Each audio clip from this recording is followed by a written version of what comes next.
இந்த வீடியோவில் நாம் குலோப் ஜான் செய்வது எப்படின்றத பற்றி பார்க்க போகிறோம். சாஃப்டான குலோப் ஜான் மிக்ஸை வச்சு எப்படி செய்கிறதுன்னு பார்க்கலாம். இப்போது பாருங்கள், நல்லா சாஃப்டாக வந்திருக்கு. இங்கே நான் குலோப் ஜான் மிக்ஸ் ஒரு பேக்கெட் எடுத்துக்கிட்டேன்.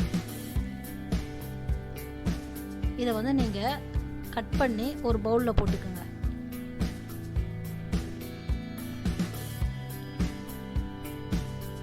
இப்போ கொஞ்சமாக தண்ணி எடுத்து கொஞ்சம் கொஞ்சமாக ஊற்றி பிசைஞ்சுக்குங்க. மொத்தமாக ஊற்றிடாதீங்க, ஏன்னா நம்மளுக்கு சாஃப்டான மாவு வேணும். ரொம்ப ஹார்டாகவும் பிசையக்கூடாது, ஸ்லோவாக பிசைஞ்சுக்குங்க. அப்போ தான் நம்மளுக்கு சாஃப்டான குலோப் ஜான் கிடைக்கும். இது பாருங்க, இது மாதிரி கொலன்னு இருக்கணும், ரொம்ப ஹார்டாகவும் இருக்கக்கூடாது. இப்போ 1 ஸ்பூன் நெய் ஊற்றிக்குங்க. அதில்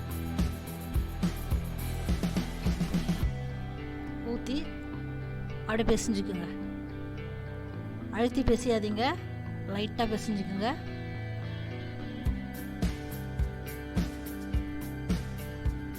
இதை ஒரு 10 நிமிஷம் அப்படியே வச்சுருங்க. நம்ம அதுக்குள்ளே சர்க்கரை பாகு தயாரிச்சுக்கலாம். அதுக்கு 2 டம்ளர் சர்க்கரை போட்டுக்குங்க.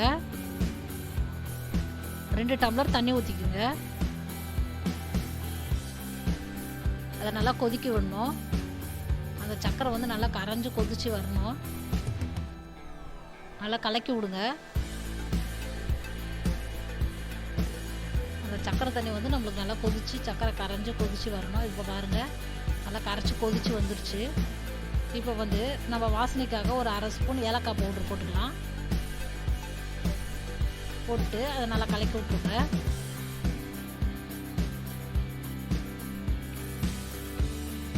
இப்போ கொஞ்சமாக எலுமிச்சை சாறு ஊற்றிக்குங்க அதில், ஏன்னா அப்போ தான் சர்க்கரை கட்டாகவும் இருக்கும்.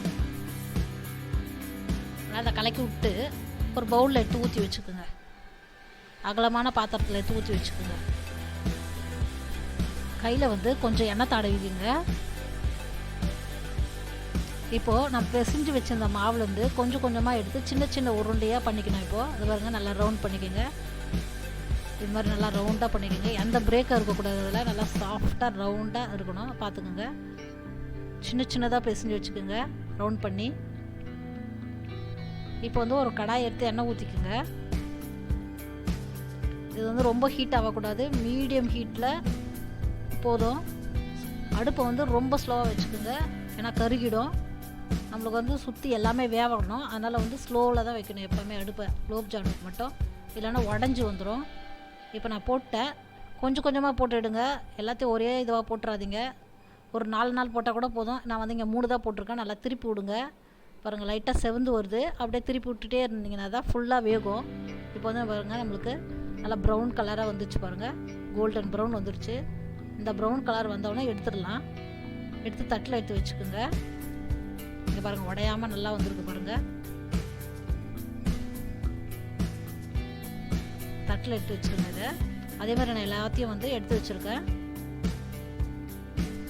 இப்போது நம்ம சக்கரை பாகு செய்து வச்சுருந்தால அதில் எடுத்து ஒன்று ஒன்றா போடுங்க. மொத்தமாக எடுத்து போட்டுறாதீங்க, ஒன்று ஒன்றா ஸ்லோவாக போடுங்க, ஏன்னா உடஞ்சிரும். அது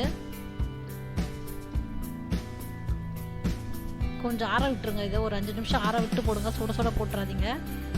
இப்போ நம்ம இதை நல்லா கலக்கி விட்ருங்க. கலக்கி விட்டு ஒரு 1 மணி நேரம் போல் இது நம்மளுக்கு ஊறணும். அப்போ தான் அந்த சக்கரை பாகு நம்ம குலோப் ஜாமுக்குள்ளே நல்லா ஊறி நல்லா பெருசாக வரும், சாஃப்டாகவும் வரும். 1 மணி நேரம் வச்சுருங்க இதை. இப்போ பாருங்கள், 1 மணி நேரம் ஆயிடுச்சு. இப்போ பாருங்கள், நம்மளுக்கு நல்லா பெருசாக வந்திருக்கு பாருங்கள். நம்ம போட்ட உருண்டையோட டபுள் மடங்கு.